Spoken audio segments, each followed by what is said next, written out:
ರಾಜ್ಯ ರಾಜಕಾರಣದಲ್ಲಿ ದಿಢೀರ್ ಹಲ್ಚಲ್. ಅಧಿವೇಶನದ ವೇಳೆಯೇ ಮಹತ್ವದ ಬೆಳವಣಿಗೆ ನಡೆದಿದೆ. ಎಸ್ಸಿ ಎಸ್ಟಿ ಸಚಿವರು ಶಾಸಕರ ಜೊತೆ ಹೋಮ್ ಮಿನಿಸ್ಟರ್ ಪರಮೇಶ್ವರ್ ಸಭೆ ಮಾಡಿದ್ದಾರೆ. ಡಿನ್ನರ್ ಸಭೆ ನೆಪದಲ್ಲಿ ಅಧಿಕಾರ ಹಂಚಿಕೆಯ ಚರ್ಚೆ ನಡೆದಿದೆ. ಎಚ್.ಸಿ. ಮಹದೇವಪ್ಪ, ರಾಜಣ್ಣ, ಶಿವರಾಜ್ ತಂಗಡಗಿ ಸೇರಿದಂತೆ ಹಲವರು ಈ ಒಂದು ಮೀಟಿಂಗ್ ನಲ್ಲಿ ಭಾಗಿಯಾಗಿದ್ದಾರೆ.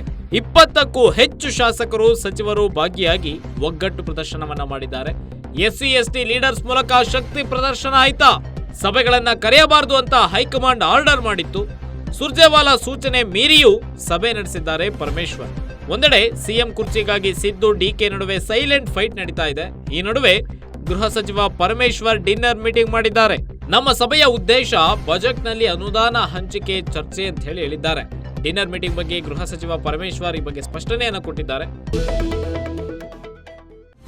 ರಾಜ್ಯ ರಾಜಕಾರಣದಲ್ಲಿ ಒಂದು ರೀತಿಯಾದಂತಹ ದಿಢೀರ್ ಬೆಳವಣಿಗೆ ನಡೆದಿದೆ. ಒಂದು ಕಡೆ ವಿಪಕ್ಷ ಬಿಜೆಪಿ ಅಬಕಾರಿ ಇಲಾಖೆಯಲ್ಲಿ ಬ್ರಹ್ಮಾಂಡ ಭ್ರಷ್ಟಾಚಾರ ನಡೆದಿದೆ ಅನ್ನುವಂತಹ ಆರೋಪವನ್ನು ಇಟ್ಕೊಂಡು ಅಹೋರಾತ್ರಿ ಧರಣಿಯನ್ನ ನಡೆಸ್ತಾ ಇದೆ. ಧರಣಿ ನಿನ್ನೆ ತೀವ್ರ ಸ್ವರೂಪವನ್ನು ಪಡೆದುಕೊಂಡು ಅಲ್ಲೇ ಸದನದಲ್ಲಿಯೇ ಸಹ ಬಿಜೆಪಿ ಜೆಡಿಎಸ್ ಶಾಸಕರು ಅಲ್ಲಿಯೇ ಮಲಗುವಂತಹ ಕೆಲಸವನ್ನ ಮಾಡಿ ಸರ್ಕಾರದ ವಿರುದ್ಧ ಸರ್ಕಾರಕ್ಕೆ ಬಿಸಿ ಮುಟ್ಟಿಸುವಂತಹ ಕೆಲಸವನ್ನ ಮಾಡಿದ್ರು. ಇದರ ಬೆನ್ನಲ್ಲೇ ಇನ್ನೊಂದು ಕಡೆ ಕಾಂಗ್ರೆಸ್ನಲ್ಲಿಯೇ ರಾಜ್ಯ ರಾಜಕಾರಣದ ಕಾಂಗ್ರೆಸ್ ಆಡಳಿತ ಪಕ್ಷದಲ್ಲಿಯೇ ದಿಢೀರ್ ಹಲ್ಚಲ್ ಎಬ್ಬುವಂತಹ ಮಹತ್ವದ ಬೆಳವಣಿಗೆಯೊಂದು ನಡೆದಿದೆ. ಅದೇನಪ್ಪಾ ಅಂದ್ರೆ ಎಸ್ಸಿ ಎಸ್ಟಿ ಸಚಿವರು ನಿನ್ನೆ ಡಿನ್ನರ್ ಮೀಟಿಂಗ್ ಅನ್ನ ಮಾಡಿದ್ದಾರೆ. ಅದು ಕೂಡ ಹೋಮ್ ಮಿನಿಸ್ಟರ್ ಪರಮೇಶ್ವರ್ ಅವರ ನೇತೃತ್ವದಲ್ಲಿ ಸುಮಾರು 20ಕ್ಕೂ ಹೆಚ್ಚು ಜನ ಶಾಸಕರು ಸಚಿವರು ಈ ಒಂದು ಮೀಟಿಂಗ್ ನಲ್ಲಿ ಭಾಗಿಯಾಗಿದ್ದಾರೆ. ಎಚ್.ಸಿ. ಮಹದೇವಪ್ಪ, ಕೆ.ಎನ್. ರಾಜಣ್ಣ, ಶಿವರಾಜ್ ತಂಗಡಗಿ ಸೇರಿದಂತೆ ಹಲವಾರು ಸಚಿವರು ಶಾಸಕರು ಈ ಒಂದು ಡಿನ್ನರ್ ಮೀಟಿಂಗ್ ನಲ್ಲಿ ಭಾಗಿಯಾಗಿ ಹಲವಾರು ವಿಚಾರಗಳ ಬಗ್ಗೆ ಚರ್ಚೆಯನ್ನೇ ನಡೆಸಿದ್ದಾರೆ. ಪ್ರಮುಖವಾಗಿ ಇಲ್ಲಿ ಗಮನಿಸಬೇಕಾದ ಅಂಶ ಏನಪ್ಪಾ ಅಂದ್ರೆ ಸುರ್ಜೇವಾಲಾ ಅವರು ಯಾರು ಕೂಡ ಸಪರೇಟ್ ಮೀಟಿಂಗ್ ಗಳನ್ನ ಎಸ್ಸಿ ಎಸ್ಟಿ ಸಚಿವರಾಗ್ಲಿ ಇನ್ನೊಬ್ಬರಾಗ್ಲಿ ಯಾರು ಕೂಡ ಡಿನ್ನರ್ ಮೀಟಿಂಗ್ ನೈಟ್ ಮೀಟಿಂಗ್ ಯಾವ ಮಾಡಬಾರದು ಅನ್ನುವಂತಹ ಕಟ್ಟುನಿಟ್ಟಿನ ಸೂಚನೆಯನ್ನು ಕೊಟ್ಟಿದ್ರು. ಆದ್ರೆ ಇದೆಲ್ಲವನ್ನ ಮೀರಿ ನಿನ್ನೆ ರಾತ್ರಿ ಪರಮೇಶ್ವರ್ ಅವರ ನೇತೃತ್ವದಲ್ಲಿ ಒಂದು ಡಿನ್ನರ್ ಮೀಟಿಂಗ್ ಸಭೆ ನಡೆದಿದೆ.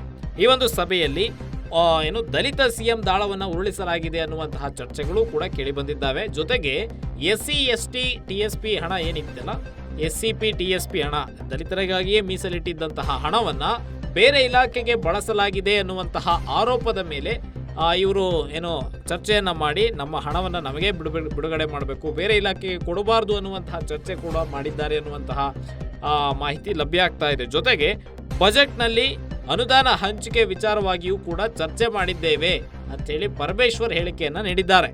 ಆದ್ರೆ ಒಂದ್ ಕಡೆ ಸಿಎಂ ಡಿಸಿಎಂ ನಡುವೆ ಶೀತಲ ಸಮರ ಏರ್ಪಟ್ಟಿದೆ. ಸಿಎಂ ಕುರ್ಚಿಗಾಗಿ ನಾನಾ ರೀತಿಯಾದಂತಹ ಫೈಟ್ ನಡೀತಾ ಇದ್ರೆ, ಇನ್ನೊಂದು ಕಡೆ ಪರಮೇಶ್ವರ್ ದಲಿತ ಸಿಎಂ ದಾಳವನ್ನ ಉರುಳಿಸೋದಕ್ಕೆ ಎಸ್ಸಿ ಎಸ್ಟಿ ಸಚಿವರ ಇದಾಗಲೇ ಸುಮಾರು ಸಲ ಎಸ್ಸಿ ಎಸ್ಟಿ ಸಚಿವರೊಂದಿಗೆ ಸಭೆಯನ್ನ ನಡೆಸಿ ಒಗ್ಗಟ್ಟು ಪ್ರದರ್ಶನವನ್ನ ಮಾಡಿ ಶಕ್ತಿ ಪ್ರದರ್ಶನವನ್ನ ಮಾಡಿದ್ದಾರೆ. ಇದೀಗ ಅಧಿವೇಶನ ನಡೆಯುತ್ತಿರುವ ಹೊತ್ತಲ್ಲೇ ಈ ರೀತಿಯಾದಂತಹ ಒಂದು ದಿಢೀರ್ ಬೆಳವಣಿಗೆ ತೀವ್ರ ಸಂಚಲನವನ್ನು ಸೃಷ್ಟಿಸ್ತಾ ಇದೆ. ಯಾವ ರೀತಿಯಾಗಿ ಸರ್ಕಾರ ಹೆಜ್ಜೆಯನ್ನ ಇಡ್ತಾ ಇದೆ, ಒಂದ್ ಕಡೆ ಹಗರಣದ ಆರೋಪ ಕೇಳಿ ಬಂದಿದೆ, ಮತ್ತೊಂದು ಕಡೆ ಅಧಿಕಾರ ಹಂಚಿಕೆಯ ಬಗ್ಗೆ ಒಂದ್ ಕಡೆ ಚರ್ಚೆ ನಡೀತಾ ಇದೆ, ಮತ್ತೊಂದು ಕಡೆ ಬಜೆಟ್ ಅಧಿವೇಶನಕ್ಕೆ ಸಿದ್ಧತೆಯನ್ನ ಒಂದ್ ಕಡೆ ಮಾಡ್ತಾ ಇದ್ದಾರೆ, ಇನ್ನೊಂದ್ ಕಡೆ ಅನುದಾನ ಹಂಚಿಕೆಯ ಬಗ್ಗೆ ನಾವು ಚರ್ಚೆ ಮಾಡಿದ್ದೇವೆ ಅಂತೇಳಿ ಪರಮೇಶ್ವರ್ ಹೇಳ್ತಿದ್ದಾರೆ. ತೀವ್ರ ಗೊಂದಲ ಏರ್ಪಟ್ಟಂತೆ ಕಾಣಿಸ್ತಾ ಇದೆ ರಾಜ್ಯ ರಾಜಕೀಯದಲ್ಲಿ.